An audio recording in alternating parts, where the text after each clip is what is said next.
ஒரு மீட்டிங் வந்து அட்டெண்ட் பண்ணதுக்கு அப்புறம் அந்த ப்ரெசென்டர் சொல்லக்கூடிய சில கருத்துக்களுக்கு நம்ம வந்து ஒப்பீனியன் வந்து சொல்லணும்.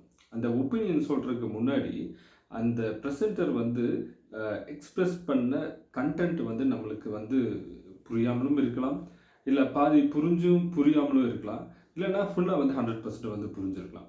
ஸோ நம்ம ஒப்பீனியன் வந்து ரைஸ் பண்ணுறதுக்கு முன்னாடி நம்மளுக்கு புரிஞ்சுதா புரியலையா, இல்லை பாதி புரிஞ்சும் புரியாமல் இருக்கலாம் அப்படின்னு சொல்லிட்டு வந்து நம்ம தான் வந்து டிசைட் பண்ணுற ஒரு ஆள்.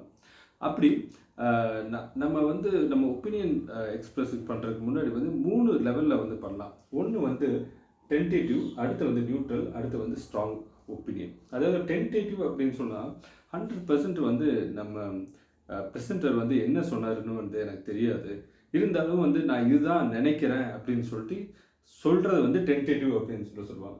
ஸோ நியூட்ரல் வந்து என்ன அப்படின்னு சொன்னால் இந்த மீட்டிங்கில் சொல்லப்பட்ட சில கருத்துக்கள் வந்து ஒரு 50% 60% வரைக்கும் எனக்கு புரிஞ்சுது, பாதி புரிஞ்சும் புரியாமல் இருக்குது அப்படிங்கிறது வந்து நியூட்ரல் ஒப்பீனியன் அப்படின்னு சொல்லுவாங்க.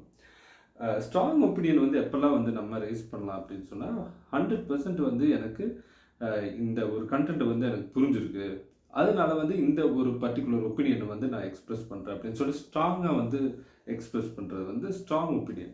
இந்த செஷனில் வந்து நம்ம நியூட்ரல் ஒப்பீனியன் வந்து எப்படி ரைஸ் பண்ணுறது அப்படிங்கிறத வந்து பார்த்துக்கலாம்.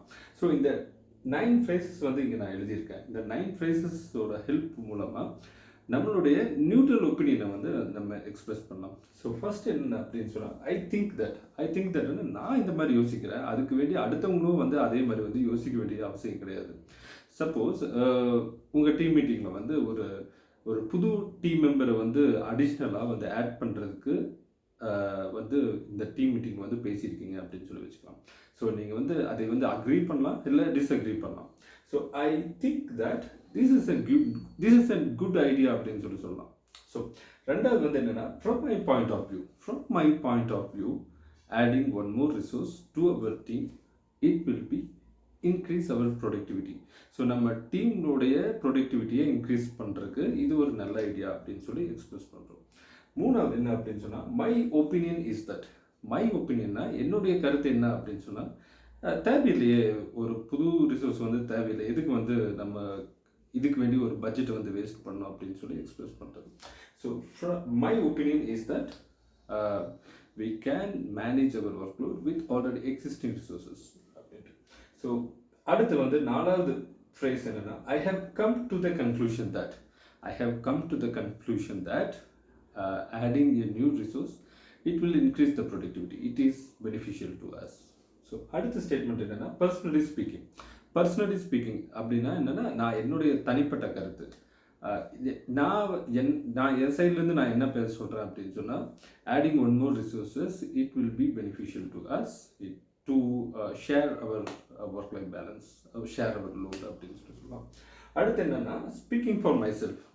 நான் வந்து எனக்காக பேசிகிட்டு இருக்கேன், அடுத்தவங்க என்ன நினைக்கிறாங்க அப்படின்னு சொல்லி தெரியாது. Personally speaking, so adding a resource it will be beneficial to as.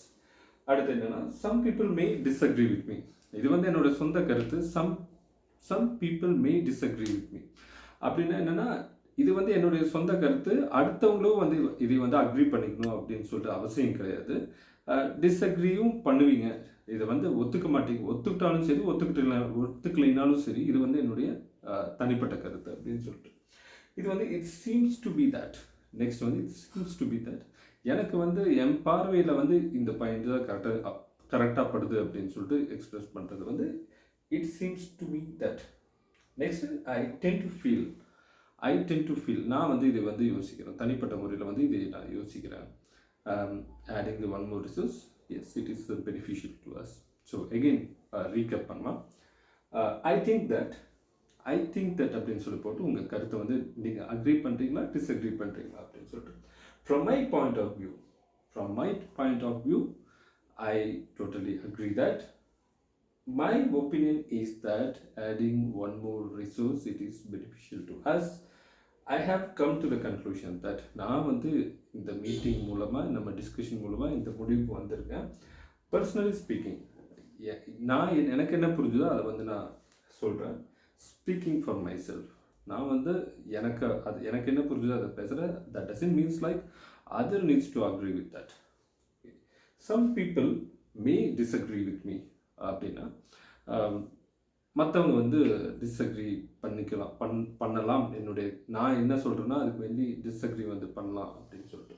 So it's seems to me that next வந்து ஐ டென் டு ஃபீல் ஓகே. இந்த 9 ஃப்ரேசஸை வந்து நீங்கள் கண்டினியூஸாக ப்ராக்டிஸ் பண்ணுறது மூலமாக உங்களுடைய நியூட்ரல் ஒப்பீனியனை வந்து உங்கள் டீம் முன்னாடி வந்து எப்படி எக்ஸ்ப்ரெஸ் பண்ணுறது அப்படிங்கிறது வந்து நீங்கள் தெரிஞ்சுக்கலாம். நீங்கள் ப்ராக்டிஸ் பண்ணுறது மூலமாக இது வந்து டக்குன்னு இம்மீடியட்டாக சடனாக வந்து வரும் நீங்கள் எப்போல்லாம் வந்து டீம் மீட்டிங்கில் இருக்கும்போது.